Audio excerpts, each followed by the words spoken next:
Heto na, ito yung una, yung resibo ng smoke emission test. Pangalawa, yung pass smoke emission test na resulta. Pangatlo, yung CR ng motor ko. At ang pang-apat ay yung OR ng motor ko. At panghuli, yung LTO MBIR form, kung saan dito nila nilalagay yung stencil ng engine at chassis number ng motor mo. At sakto-sakto, kompleto. Yo mga kamotor ko, ang video na to ay proseso kung paano mag-smoke emission test at pagkuha ng CTPL insurance. Kaya stay ka lang dyan dahil ito na ating chance. Pagdating nag-park agad ako, walang delay on progress. OR at CR hinanda ko na para walang stress. Kasi requirement yan sa lahat kaya dapat complete. Paper check para smooth ang bawat bit. Inabot ko agad yung dokumento ko sa staff nila. Buti na lang hindi nagka-problema. Basta't ang mahalaga na process na nila. Ilang minuto lang tinawag na nila ako para magbayad. Binayaran ko na fee sa halagang 580. Medyo mahal sila dito pero may kasamang stencil. Kahit pricey ng kunti, okay lang basta't mabilis at walang hassle. Maya-maya tinawag na ang pangalan ko. At dinala ko na yung motor ko sa testing area mga bro. Malaki ang testing area nila dito. Pwede truck, van, bus, SUV at motorsiklo. Para akong dumaan sa entablado kasi ako lang mag-isa, napakalawak at linis pa na kanilang area. Heto na, saktong-sakto, nakapwesto na yung motor ko. At sabi pa ng staffs nila dito, sila na daw bahala, hands-free and go with the flow. Inuon nila ang switch, pinaandar ang makina, humuni ang motor, ang ganda ng tunog at walang problema. Nakalagay na yung sensor na aparato sa dulo ng butas ng tambutso. Tahimik lang ako sa gilid habang naghihintay, hoping na sana makapasa yung motor ko at hindi sablay. Pagkatapos ng mahabang paghihintay, mukhang ito na, lumabas na yung staff nila. Kinuna nila ng picture ang motor ko at sana pasado yung resulta. At kung pasado ang motor mo, ilagay nila yung picture sa dokumento. After ilang minuto, tinawag nila ako. Ito na yung resulta at pasado boss. Salamat sa KM100 Emission Center, mabilis ang proseso at hindi sakit sa ulo. At note, hindi ito sponsored ha.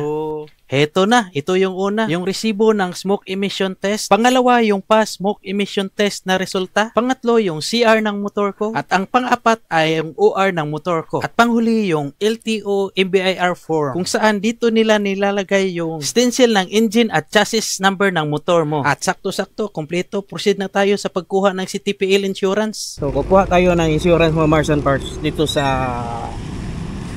makakamura tayo at legit naman to.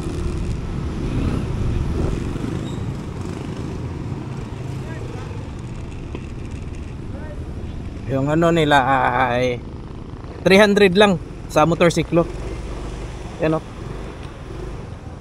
300.40. Sa tricycle 562.90, sedan 610.40, sa SUV ay 660.40, sa truck ay 1,250.40. Dito lang tayo, makakamura tayo dito. Pakita lang natin to emission test o RCR. Bigyan natin. At pumasok na ako dito at saktong-sakto, walang tao. At binigay ko yung dokumento ko sa staff nila at ilang minuto lang okay na at nagbayad ako ng pera. Sa halagang 300 pesos at abot kaya. Ito na yung dokumento ko at lalabas na tayo. Sa tansya ko, mga 3 to 5 minuto lang ang proseso. Napakadali, di ba? At hindi nasayang ang oras mo. Maraming salamat, Standard Insurance. Hindi ito sponsored ha. So, tapos na tayo. Ang binayaran natin ay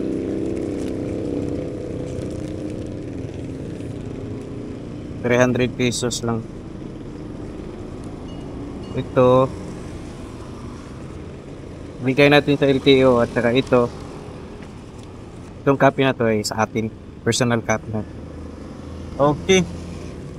At pagsusumahin na natin ang nagastos ko sa smoke emission test ay 580 pesos, sa CTPL insurance ay 300 pesos, at ang total na nagastos ko ay 880 pesos. At dahil umabot ka dito sa dulo ng aking video, huwag kalimutan mag-subscribe sa aking YouTube channel dahil ang goal natin ngayong taon mag 1,000 subscriber. If you subscribe, much better. See you. Peace out.